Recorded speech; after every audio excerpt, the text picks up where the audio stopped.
ಪಿಂಕಿ ಪಕ್ಷಿಯ 5 ಮಕ್ಕಳು ಭಾಗ 2. ಹೋದ ಭಾಗದಲ್ಲಿ ನಾವು ನೋಡಿದ್ವಿ ಪಿಂಕಿ ಪಕ್ಷಿಯ ಸ್ನೇಹಿತೆಯಾದ ಮೀನು ಪಕ್ಷಿ ಮಳೆಯಲ್ಲಿ ಮರದ ರೆಂಬೆಯೊಂದು ಮೇಲೆ ಬಿದ್ದ ಕಾರಣದಿಂದ ಅದು ಸತ್ತು ಹೋಗುತ್ತೆ. ಈ ಒಂದು ದುರ್ಘಟನೆಯಿಂದ ಅದು ಪ್ರಾಣ ಬಿಟ್ಬಿಡುತ್ತೆ. ಮೀನು ಅದರ 3 ಮೊಟ್ಟೆಗಳನ್ನು ನೀನೇ ನೋಡ್ಕೋಬೇಕು ಅಂತ ಸತ್ತು ಹೋಗುತ್ತೆ. ಈಗ ಪಿಂಕಿ ಅದರ 2 ಮೊಟ್ಟೆಗಳ ಜೊತೆಗೆ ಅದು ಈ ಒಂದು 3 ಮೊಟ್ಟೆಗಳನ್ನ ಕೂಡ ನೋಡ್ಕೊಳ್ಳುತ್ತೆ. ಆದರೆ ಅವರ ಹಣೆಬರಹನೇ ಬೇರೆ ಆಗಿತ್ತು. ಪಿಂಕಿಯ ಗಂಡ ಬೇಟೆಗಾರನ ಬಲೆಯಲ್ಲಿ ಸಿಕ್ಕಾಕೋತಾನೆ. ಆಮೇಲೆ ಹೇ ಭಗವಂತ, ಇದೇನಾಯ್ತು? ಊಟದ ದುರಾಸೆಯಲ್ಲಿ ನಾನು ಇದನ್ನ ಮರ್ತೇ ಹೋದೆ. ಇದು ಯಾರೋ ಬೇಟೆಗಾರನ ಜಾಲ ಕೂಡ ಆಗಿರ್ಬೋದು. ಈಗ ನಾನೇನ್ ಮಾಡ್ಲಿ? ಪಾಪ ಪಿಂಕಿ ನನ್ಗೋಸ್ಕರ ಕಾಯ್ತಾ ಇರ್ತಾಳೆ. ಮೋನು ಬಲೆಯಲ್ಲಿ ಸಿಕ್ಕಾಕೊಂಡಿದ ತಕ್ಷಣ ಅದರ ಬಳಿ ಒಂದು ಹದ್ದು ಬಂದು ಈಗಂತ ಹೇಳುತ್ತೆ, ನನ್ನ ಜಾಲ ಯಶಸ್ವಿಯಾಗಿದೆ. ನಾನು ಹೇಳ್ತಾ ಇದ್ನಲ್ಲ, ಸಾಕಷ್ಟು ದಿನಗಳ ಮಳೆಯ ನಂತರ ಇವತ್ತು ವಾತಾವರಣ ಚೆನ್ನಾಗಿದೆ. ಇವತ್ತು ಮೂರ್ಖ ಪಕ್ಷಿ ಆಹಾರಕ್ಕಾಗಿ ಬರುತ್ತೆ ಮತ್ತೆ ನಮ್ಮ ಜಾಲದಲ್ಲಿ ಸಿಕ್ಕ ಹಾಕೊಳ್ಳುತ್ತೆ. ಹಾಗಾಗಿ ನಾನು ನನ್ನ ಸ್ನೇಹಿತ ರಾಮು ಬೇಟೆಗಾರನ ಜೊತೆ ಸೇರ್ಕೊಂಡು ಈ ಜಾಲ ಹಾಕ್ದೆ. ಈಗ ನೀನು ಹೋಗಿ ಬೇಟೆಗಾರನ ಜೊತೆಗೆ ಅವನ ಗ್ರಾಹಕನನ್ನ ಭೇಟಿ ಮಾಡ್ತೀಯ. ಮತ್ತೆ ನಿನ್ನ ಬದಲಿಗೆ ನಾನು ಬೇಟೆಗಾರನ ಹತ್ರ ವಾರಕ್ಕೆ ಬೇಕಾಗುವಷ್ಟು ಆಹಾರ ತಗೊಳ್ತೀನಿ. ಅರೆ ವಾ, ಅದ್ಭುತವಾದ ಪಕ್ಷಿ ಸಿಕ್ಕಾಕೊಂಡಿದೆ. ಇದಕ್ಕಂತೂ ಒಳ್ಳೆ ಬೆಲೆ ಸಿಗುತ್ತೆ. ಇನ್ನೊಂದ್ ಕಡೆ ಗೂಡಿನಲ್ಲಿ ಪಿಂಕಿ ನೋಡ್ತಾ ಇರ್ತಾಳೆ. 2 ಮೊಟ್ಟೆಗಳು ಒಡೆದು ಹೋಗಿ ಅದ್ರ ಒಳಗಡೆಯಿಂದ ಪಕ್ಷಿಗಳಾಚೆ ಬರುತ್ತೆ. ಸ್ವಲ್ಪತ್ತಲ್ಲೇ ಪಿಂಕಿಯ ಮೊಟ್ಟೆಯಿಂದ ಒಂದು ಮಗು ಮತ್ತೆ ಅದರ ಸ್ನೇಹಿತೆಯ ಮೊಟ್ಟೆಯಿಂದ ಒಂದು ಮಗು ಆಚೆ ಬರುತ್ತೆ. ಅವರಿಬ್ಬರು ಮುದ್ದಾಗಿ ನಡ್ಕೊಂಡ್ ಬರ್ತಾ ಇರೋದನ್ನ ನೋಡಿ ಪಿಂಕಿಗೆ ಆನಂದ ಬಾಷ್ಪ ಬರುತ್ತೆ. ಬನ್ನಿ ನನ್ನ ಪ್ರೀತಿಯ ಮಕ್ಕಳೇ, ನನ್ನನ್ನ ಬಂದು ಹಪ್ಕೊಳ್ಳಿ. ನಿಮ್ಮನ್ನ ನೋಡ್ತಿದ್ರೆ ನನಗೆ ತುಂಬಾನೇ ಸಂತೋಷ ಆಗ್ತಿದೆ. ನಿಜವಾಗ್ಲೂ ಇವತ್ತು ಮೀನು ಇದ್ದಿದ್ರೆ ಅವಳು ಎಷ್ಟು ಸಂತೋಷ ಪಡ್ತಿದ್ಲು. ಮಕ್ಕಳೇ, ನಿಮ್ಮ ಅಪ್ಪ ಆಹಾರ ತರಕ್ ಹೋಗಿ ತುಂಬಾ ಹೊತ್ತು ಆಯ್ತು ಗೊತ್ತಾ? ಈ ಒಂದು ಒಳ್ಳೆ ವಿಷಯ ಅಪ್ಪನ್ಗೆ ಹೇಳೋದಕ್ಕೆ ಅವ್ರು ಬರೋವರೆಗೂ ನನ್ನ ಕೈಯಲ್ಲಿ ಕಾದಿರಕ್ಕೂ ಆಗ್ತಿಲ್ಲ. ಯಾವೊಂದು ಬೇಟೆಗಾರ ಪಕ್ಷಿಯ ಕಣ್ಣಲ್ಲಿ ಬೀಳ್ದೇ ಇರೋಂಗೆ ಗೂಡನ್ನು ನಾನು ಮುಚ್ಚಿಟ್ಟು ಹೋಗ್ತೀನಿ. ನಾನು ಹೋಗಿ ನಿಮ್ಮ ಅಪ್ಪ ಎಲ್ಲಿದಾರಂತ ನೋಡ್ಕೊಂಡ್ ಬರ್ತೀನಿ, ಆಯ್ತಾ? ನಾವಿಬ್ರು ಬೇಗ ಬಂದ್ಬಿಡ್ತೀವಿ. ನೀವು ಭಯ ಪಡ್ಬಾರ್ದು. ನೀವು ಭದ್ರವಾಗಿರ್ತೀರಾ ಅಲ್ವಾ? ನಾವು ಚೆನ್ನಾಗಿದ್ದೀವಿ, ನೀವು ಹೋಗ್ ಬನ್ನಿ. ಇಬ್ಬರು ಮಕ್ಕಳಿಗೂ ಅರ್ಥ ಆಗೋ ತರ ಹೇಳಿದ ನಂತರ ಪಕ್ಷಿ ಅಲ್ಲಿಂದ ಅವ್ರ ಗಂಡನ ಹುಡ್ಕೊಂಡು ಹೋಗುತ್ತೆ. ಆಮೇಲೆ ಅದು ಕಾಡಿನಲ್ಲಿ ತುಂಬಾ ಹೊತ್ತು ಹರ್ಕೊಂಡೋದ ನಂತರ ಅಲ್ಲಿ ತುಂಬಾ ಆಹಾರ ಕೆಳಗಡೆ ಬಿದ್ದಿರೋದನ್ನ ನೋಡತ್ತೆ. ಅದರ ಪಕ್ಕದಲ್ಲೇ ಅವರ ಗಂಡ ಒಂದು ಬಲೆ ಒಳಗಡೆ ಸಿಕ್ಕಾಕೊಂಡಿರೋದನ್ನ ನೋಡತ್ತೆ. ಆಮೇಲೆ ಬೇಗ ಬೇಗ ಮೋನು ಹತ್ರ ಹೋಗುತ್ತೆ. ಅಯ್ಯೋ ದೇವ್ರೆ, ಮೋನು ಅವ್ರೆ, ನಿಮ್ಗೆ ಏನಾಯ್ತ್ರಿ? ಇದನ್ನ ಯಾರ್ ಮಾಡಿದ್ರಿ ಹೇಳಿ? ಮಿಂಕಿ, ನೀನ್ ಇಲ್ಲಿಗೆ ಬರಬಾರ್ದಾಗಿತ್ತು. ಇಲ್ಲಿ ಹದ್ದು ಮತ್ತೆ ಬೇಟೆಗಾರ ಸೇರಿ ಜಾಲವನ್ನು ಹಾಕಿದ್ದಾರೆ. ಅವರು ಇಲ್ಲಿಂದ ನನ್ನ ಹೋಗೋದಕ್ ಬಿಡೋದಿಲ್ಲ. ನಿನ್ನ ಪ್ರಾಣ ಉಳಿಸ್ಕೊಂಡು ಹೋಗಿಲ್ಲಿಂದ, ಇಲ್ಲ ಅಂದ್ರೆ ನಿನ್ನೂ ಹಿಡ್ಕೊಳ್ತಾರೆ. ಆಗ ನಮ್ಮ 5 ಮಕ್ಕಳದ ಏನು ಗತಿ? ನಮ್ಮ ಮಕ್ಕಳನ್ನ ಸರಿಯಾಗಿ ನೋಡ್ಕೊ. ಮತ್ತೆ ಅವ್ರಿಗೆ ಹೇಳು ಅಪ್ಪ ಮಕ್ಕಳನ್ನ ತುಂಬಾ ಪ್ರೀತಿಸ್ತಾರೆ ಅಂತ. ಮೋನು ಮಾತು ಕೇಳಿದ ತಕ್ಷಣ ಪಿಂಕಿಗೆ ಪಾಪ ತುಂಬಾನೇ ಅಳು ಬಂದ್ಬಿಡತ್ತೆ. ನೋಡ್ರಿ, ಈ ತರ ಹೇಳ್ಬೇಡಿ. ನಾನು ಹೇಳ್ತಿರೋದು ಕೇಳಿ. ನಮ್ಮ ಮಕ್ಕಳಿಬ್ಬರು ಇವಾಗ ಆಚೆ ಬಂದಿದ್ದಾರೆ. ಇನ್ನು ಸ್ವಲ್ಪ ದಿನದಲ್ಲಿ ಎಲ್ಲ ಮಕ್ಕಳು ಆಚೆ ಬಂದ್ಬಿಡ್ತಾರೆ. ನಾವಿಬ್ರು ಸೇರ್ಕೊಂಡು ಅವರಿಬ್ಬರನ್ನ ನೋಡ್ಕೋಬೇಕು. ನೀವಿಲ್ಲ ಅಂದ್ರೆ ನನ್ಗೇನು ಮಾಡಕ್ಕಾಗಲ್ಲ. ದಯವಿಟ್ಟು ನಾನು ಹೇಳೋದ್ ಕೇಳಿ. ನಾನೇನಾದ್ರೂ ಮಾಡಿ ನಿಮ್ಮನ್ನ ಕಾಪಾಡ್ತೀನಿ. ಅಷ್ಟೊಳಗಡೆ ಆ ಹದ್ದು ಅಲ್ಲಿಗೆ ಬರತ್ತೆ.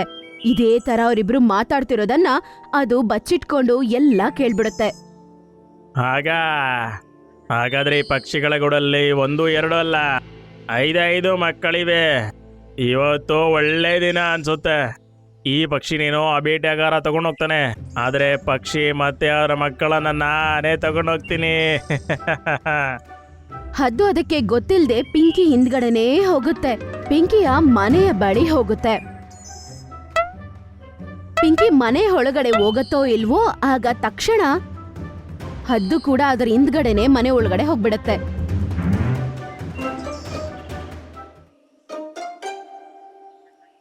ಈ ಕಾಡಲ್ಲಿ ಒಂದು ಪಕ್ಷಿ 5 ಮೊಟ್ಟೆನ ಕೊಟ್ಟಿದೆ, ಮತ್ತೆ ನನಗಿದು ಗೊತ್ತೇ ಇಲ್ಲ. ಅರೇ ಪಕ್ಷಿ, ಎಲ್ಲಿ ಬಚ್ಚಿಟ್ಟಿದ್ರಿ ನೀವು ಈ ಸ್ವಾದಿಷ್ಟ ಮೊಟ್ಟೆಯನ್ನ? ನನಗೆ ಸಾಕಷ್ಟು ದಿನದಿಂದ ತಿನ್ಬೇಕು ಅನಿಸ್ತಿತ್ತು. ಇವತ್ತು ಒಳ್ಳೆ ದಿನ ಅನ್ಸುತ್ತೆ. ಮೊದಲು ನಿನ್ನ ಗಂಡ ಮೋನುನ ಒಪ್ಪಂದದ ಬದಲಾಗಿ ಆ ಶಿಕಾರಿಯಿಂದ ನನಗೆ ಸಾಕಷ್ಟು ಧಾನ್ಯಗಳು ಸಿಗುತ್ತೆ. ಮತ್ತೆ ನಿನ್ನ ಮಕ್ಕಳನ್ನ ತಿಂದು ನಾನು ಬೇರೆ ಪಾರ್ಟಿ ಕೂಡ ಮಾಡ್ತೀನಿ. ಹೇಳ್ತಾರಲ್ವಾ, ಮೇಲಿನವನು ಕೊಟ್ಟಾಗ ತುಂಬಿ ಕೊಡ್ತಾನೆ ಅಂತ. ಮೀನು ಪಾರಿವಾಳನ ಮಗು ಭಯ ಪಟ್ಕೊಂಡು ಪಿಂಕಿನ ಬಂದು ಹಪ್ಕೊಳ್ಳುತ್ತೆ. ಅದು ತುಂಬಾನೇ ಭಯ ಪಟ್ಬಿಟ್ಟಿರುತ್ತೆ. ಅಮ್ಮ, ಇಷ್ಟು ಭಯಂಕರವಾದ ಪಕ್ಷಿ ಇದು ಯಾವುದು? ಈ ಅಂಕಲ್ನ ನೋಡ್ತಿದ್ರೆ ಭಯ ಆಗ್ತಿದೆ. ಯಾಕೆ ಹಿಂಗ್ ಮಾತಾಡ್ತಿದ್ದಾರೆ ಇವರು? ನಿನ್ನಮ್ಮ ನಿನ್ ಜೊತೆ ಇದೀನಲ್ವಾ, ನೀನು ಭಯ ಪಡ್ಬಾರ್ದು ಆಯ್ತಾ? ಆ ಹದ್ದುಗೇನು ಅರ್ಥ ಆಗಕ್ ಮುಂಚೆನೆ ಮತ್ತೆ ಅಲ್ಲೇ ಇರುವ ಬೇರೆ ಮೊಟ್ಟೆಗಳಿಂದ ಎಲ್ಲಾ ಮಕ್ಕಳು ಆಚೆ ಬಂದ್ಬಿಡ್ತಾರೆ. 2 ಪಾರಿವಾಳ ಮತ್ತೆ ಇನ್ನೊಂದು ಪಿಂಕಿಯ ಮಗು ಆಚೆ ಬರ್ತಿರೋದನ್ನ ನೋಡಿ ಹದ್ದಿಗೆ ತುಂಬಾನೇ ತಲೆ ಕೆಟ್ಟೋಗುತ್ತೆ. ನಾನಿಲ್ಲಿ ಏನ್ ನೋಡ್ತಾ ಇದ್ದೀನಿ? ಒಂದು ಗುಬ್ಬಚ್ಚಿ ಪಾರಿವಾಳಕ್ಕೆ ಜನ್ಮ ಕೊಟ್ಟಿದ್ಯಾ? ಇದು ಹೇಗೆ ಸಾಧ್ಯ? ಏ ಪಕ್ಷಿ, ಏನಿದಲ್ಲ ನಾಟಕ? ನೀನೇನಾದ್ರೂ ಭೂತ ಹಕ್ಕಿನಾ? ನಿನಗಿಷ್ಟ ಬಂದಂಗ ಮಕ್ಕಳಾಗಿದ್ಯಲ್ಲ? ಹದ್ದಣ್ಣ, ಇದೇನು ನಾಟಕ ಅಲ್ಲ. ಇವರೆಲ್ಲರೂ ನನ್ನ ಮಕ್ಕಳು. ನನ್ನ ಮಕ್ಕಳನ್ನು ಕಾಪಾಡೋದಕ್ಕೆ ನಾನು ಏನಾದ್ರೂ ಮಾಡ್ತೀನಿ, ಅರ್ಥ ಆಯ್ತಾ? ನೀನ್ ಬೇಕಾದ್ರೆ ನನ್ನ ಪ್ರಾಣ ತಗೋ, ದಯವಿಟ್ಟು ನನ್ನ ಮಕ್ಕಳನ್ನ ಬಿಟ್ಬಿಡು. ಇದೆಲ್ಲ ಹೇಗ್ ಸಾಧ್ಯ ಆಗುತ್ತೆ? ಇವೆರಡು ಮಕ್ಕಳಂತೂ ನಿನ್ನದೇ, ಆದ್ರೆ ಈ ಯಾವ ಪಾರಿವಾಳ ಮಕ್ಕಳನ್ನ ಕದ್ದು ನಿನ್ನ ಮಕ್ಕಳಂತ ಹೇಳ್ತಾ ಇದೀಯ ನೀನು? ನಿಜ ಹೇಳು, ಇಲ್ಲ ಅಂದ್ರೆ ಮೊದಲು ನಿನ್ನ ಮಕ್ಕಳನ್ನೇ ಹೊಡೆದು ತಿಂದು ನನ್ನ ಹಸಿವನ್ನ ನೀಗಿಸ್ಕೊಳ್ತೀನಿ. ನೋಡಿ ಹದ್ದಣ್ಣ, ನೀವ್ ಇಲ್ಲಿಂದ ಹೋಗ್ತಿರೋ ಇಲ್ವೋ? ಇಲ್ಲ ಅಂದ್ರೆ ನಾನು ಕಿರ್ಚಿ ಕಾಡಿನ ಎಲ್ಲ ಪಕ್ಷಿಗಳನ್ನ ಕರಿತೀನಿ. ಆಮೇಲೆ ನಿಮ್ಗೆ ಕಷ್ಟ ಆಗುತ್ತೆ. ನೋಡಿ, ನೀವು ತಾಕತ್ವರಂತ ಗೊತ್ತು, ಆದ್ರೆ ಎಲ್ಲರೂ ಒಗ್ಗಟ್ಟಾಗಿ ಬಂದ್ರೆ ನಿಮ್ ಕೈಲಿ ಏನು ಮಾಡಕ್ಕಾಗೋದಿಲ್ಲ. ಈ ಪಾರಿವಾಳ ಮಕ್ಕಳನ್ನ ನಿಜ ಏನು ಅಂತ ತಿಳ್ಕೊಬೇಕಲ್ವಾ? ಅದೇನಂತ ನಾನ್ ಹೇಳ್ತೀನಿ. ಈ 3 ಮೊಟ್ಟೆ ನನ್ನ ಸ್ನೇಹಿತೆಯಾದ ಮೀನು ಪಾರಿವಾಳಂದು. ಮಳೆಯಲ್ಲಿ ದುರ್ಘಟನೆಯ ನಂತರ ಅವಳು ಸತ್ತೋದ್ಲು. ಈಗ ನಾನೇ ಇವರ ತಾಯಿ. ನಾನು ಇವ್ರನ್ನ ನೋಡ್ಕೋತೀನಿ ಅಂತ ನನ್ನ ಸ್ನೇಹಿತೆಗೆ ಪ್ರಮಾಣ ಮಾಡಿದೀನಿ. ಈ 2 ಮಕ್ಕಳು ಹೆಂಗ್ ನನ್ ಮಕ್ಕಳು, ಅದೇ ತರ ಇವ್ರ 3 ಕೂಡ ಇನ್ಮೇಲೆ ನನ್ ಮಕ್ಳೇ. ಪಿಂಕಿ ಪಕ್ಷಿಯ ಮಾತು ಕೇಳಿದ ತಕ್ಷಣ ಹದ್ದು ಜೋರಾಗಿ ನಗತ್ತೆ. ಅರೆ ಮೂರ್ಖ ಪಕ್ಷಿ, ಸಂಕಷ್ಟದಲ್ಲೇ ನಿನ್ನ ಮಕ್ಕಳ ಪ್ರಾಣ ಕಾಪಾಡು. ಒಳ್ಳೇದ್ ಮಾಡೋದ್ರಿಂದ ಏನು ಉಪಯೋಗ ಇಲ್ಲ. ಈ ರೀತಿ ಏನಲ್ವಲ್ಲ, ಒಳ್ಳೆ ಮಾಡೋದ್ರ ನೆಪದಲ್ಲಿ ನಿನ್ನ ಮಕ್ಕಳೆಲ್ಲ ನನ್ನ ಭೇಟಿ ಆಗ್ಬಾರ್ದಲ್ಲ. ಆಯ್ತು ಬಿಡು, ಹೋಗ್ಲಿ. ನಾನೀಗೊಂದು ಆಫರ್ ಕೊಡ್ತೀನಿ. ನೀನು ಈ ಪಾರಿವಾಳ ಮಕ್ಕಳನ್ನ ನನಗೆ ಕೊಡು, ಅದ್ರ ಬದಲಾಗಿ ನಿನ್ನ ಮಕ್ಕಳ ಪ್ರಾಣ ಕಾಪಾಡ್ಕೊಂಡು ಇಲ್ಲಿಂದ ಹೋಗು. ನೀ ನನ್ನ ದಾರಿಗೆ ಬರಬೇಡ, ನಾನು ನಿನ್ನ ದಾರಿಗೆ ಬರೋದಿಲ್ಲ. ಹೇಳು, ಒಪ್ಪಿಗೆನಾ? ಇಲ್ಲ ಅಂದ್ರೆ ನಾನು ನಿನ್ನ ಮಕ್ಕಳನ್ನ ಏನ್ ಮಾಡ್ತೀನಿ ಅಂತ ಗೊತ್ತಲ್ವಾ? ನಾನ್ ಹೇಳ್ದೆ ಅಲ್ವಾ ಹದ್ದು, ನಿನಗೆ ಅರ್ಥ ಆಗ್ತಿದ್ಯಾ ಇಲ್ವಾ? ನನ್ನ 5 ಮಕ್ಕಳು ನನಗೆ ಪ್ರಾಣ. ನನ್ನ 2 ಮಕ್ಕಳ ಜೀವನವನ್ನು ಕಾಪಾಡ್ಕೊಳ್ಳೋದಕ್ಕೆ ನಾನು ಈ 5 ಮಕ್ಕಳ ಪ್ರಾಣ ಕೊಟ್ಬಿಡ್ತೀನಿ ಅಂತ ನೀನು ಹೆಂಗ್ ಯೋಚನೆ ಮಾಡ್ತಿದ್ಯಾ? ಹಾಗಾದ್ರೆ ಆಯ್ತು, ಒಪ್ಪಂದ ಇಲ್ಲ ಅಂದ್ರೆ ಸಾಯೋದಕ್ಕೆ ತಯಾರಾಗಿರೋ. ಹದ್ದಿನ ಮುಖದಲ್ಲಿ ಕೋಪವನ್ನು ನೋಡಿ ಇವಾಗ ಯಾವುದೋ ಒಂದು ದುರ್ಘಟನೆ ನಡಿಲಿಕ್ಕಿದೆ ಅಂತ ಅದು ಕಿರ್ಚಿ ಎಲ್ಲಾ ಪಕ್ಷಿಗಳನ್ನ ಕರಿಬೇಕು ಅಂತ ಅನ್ಕೊಳತ್ತೆ. ಆದ್ರೆ ಭಯದ ಕಾರಣದಿಂದ ಅದರ ಬಾಯಿಂದ ಒಂದ್ ಮಾತು ಆಚೆ ಬಂದಿಲ್ಲ. ಅದರ 2 ಮಕ್ಕಳನ್ನು ಅದು ಗಟ್ಟಿಯಾಗಿ ಹಪ್ಕೊಂಡು ಅದು ಕೂಡ ಅದರ ಕಣ್ಗಳನ್ನು ಮುಚ್ಕೊಳುತ್ತೆ. ಆಗ ಕಾಡಿನ ಎಲ್ಲಾ ಪಕ್ಷಿಗಳು ಒಟ್ಟಿಗೆ ಬಂದು ಹದ್ದಿನ ಮೇಲೆ ಅಟ್ಯಾಕ್ ಮಾಡ್ತವೆ. ಅದರ ಬಾಯಿಗಳಿಂದ ಚುಚ್ಚಿ ಅದನ್ನ ಗಾಯ ಮಾಡ್ಬಿಡ್ತವೆ. ಸಡನ್ ಆಗಿ ಹೀಗಾಗಿದ ತಕ್ಷಣ ಹದ್ದಿಗೆ ಏನಾಯ್ತೋ ಅರ್ಥ ಆಗಿಲ್ಲ. ಭಯ ಪಟ್ಕೊಂಡು ಅಲ್ಲಿಂದ ಅದು ಓಡೋಗ್ಬಿಡತ್ತೆ. ಅರೆ ತಂಗ್ಯವ್ವ, ಒಳ್ಳೇದಾಯ್ತು. ನಾನು ಈ ಹದ್ದು ನಿನ್ನಿಂದ ಬರೋವಾಗ ನಾನು ನನ್ನ ಕಣ್ಣಿಂದ ನೋಡಿದ್ದು. ನಾನು ಆಗ್ಲೇ ಅರ್ಥ ಮಾಡ್ಕೊಂಡಿದ್ದೆ, ಈ ದುಷ್ಟ ಏನೋ ಕೆಟ್ಟ ಯೋಜನೆ ಮಾಡಿರ್ತಾನೆ ಅಂತ. ಹಾಗಾಗಿ ಸಮಯ ಇರುವಾಗ್ಲೇ ನಾನೆಲ್ಲ ಪಕ್ಷಿನ ತಗೊಂಡು ನಿನ್ನ ಗುಡ್ಸಲಿಗೆ ಬಂದೆ. ಈಗ ನಿನ್ನ ಎದುರುಗೊಳ್ಳೋ ಯಾವುದೇ ಅವಶ್ಯಕತೆ ಇಲ್ಲ. ನಿನ್ನ ಮಕ್ಕಳು ಈಗ ಸಂಪೂರ್ಣ ಸುರಕ್ಷಿತವಾಗಿದ್ದಾರೆ. ನಿಮ್ಮೆಲ್ಲರಿಗೂ ತುಂಬಾ ತುಂಬಾ ಧನ್ಯವಾದ. ಆದ್ರೆ ನನ್ನ ಗಂಡ ಮೋನು ಬೇಟೆಗಾರನ ಬಲೆಯಲ್ಲಿ ಸಿಕ್ಕಾಕೊಂಡಿದ್ದಾನೆ. ನನ್ವು ಅವನ್ನ ಕಾಪಾಡ್ಬೇಕು. ಅವ್ರಿಲ್ಲ ಅಂದ್ರೆ ನಾನು ಹೆಂಗ್ ಬದುಕೋದು?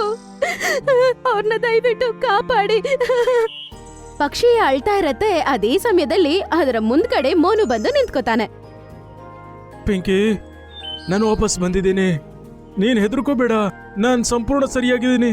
ಈ ಬೇಟೆಗಾರ ನೀರ್ ಕುಡಿಯೋದಕ್ಕೆ ನದಿ ಹತ್ರ ಹೋಗಿದ್ದ, ಮತ್ತೆ ಹದ್ದು ನಿನ್ನ ಹಿಂದೆ ಇಲ್ಲಿಗೆ ಬಂದಿತ್ತು. ಅದೇ ಸಮಯದಲ್ಲಿ ಒಂದು ಹಿಲಿ ನನ್ನ ಜಾಲವನ್ನ ಕಚ್ಬಿಡ್ತು. ಮತ್ತೆ ನಾನು ವಾಪಸ್ ನನ್ನ ಮನೆಗೆ ಬಂದ್ಬಿಟ್ಟೆ.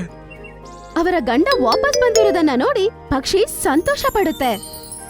ಕಾಡಿನ ಪಕ್ಷಿಗಳಿಗೆ ಮತ್ತೆ ಆ ದೇವರಿಗೆ ಅವಳು ಧನ್ಯವಾದಗಳನ್ನ ಹೇಳ್ಕೊತಾಳೆ. ಪಿಂಕಿ ಮತ್ತೆ ಮೋನು ಇಬ್ರು ಸೇರ್ಕೊಂಡು ಅವರ 5 ಮಕ್ಕಳನ್ನು ತುಂಬಾನೇ ಚೆನ್ನಾಗಿ ನೋಡ್ಕೋತಾರೆ. ಪಿಂಕಿ ಮತ್ತೆ ಮೋನುಗೆ ನಡೆದದ್ದನ್ನು ನೋಡಿ ಒಂದು ವಿಷಯ ಮಾತ್ರ ನಿಜ ಅಂತ ನಾವು ತಿಳ್ಕೊಬೇಕು. ಒಳ್ಳೆತನ ಮತ್ತೆ ಪರೋಪಕಾರ ಯಾವಾಗ್ಲೂ ವೇಸ್ಟ್ ಆಗೋದಿಲ್ಲ. ನಾವೊಬ್ಬರಿಗೆ ಸಹಾಯ ಮಾಡಿದ್ರೆ ಯಾವುದೋ ಒಂದು ರೂಪದಲ್ಲಿ ನಮ್ಗೂ ಕೂಡ ಖಂಡಿತ ಸಹಾಯ ಮಾಡೋರು ಇರ್ತಾರೆ.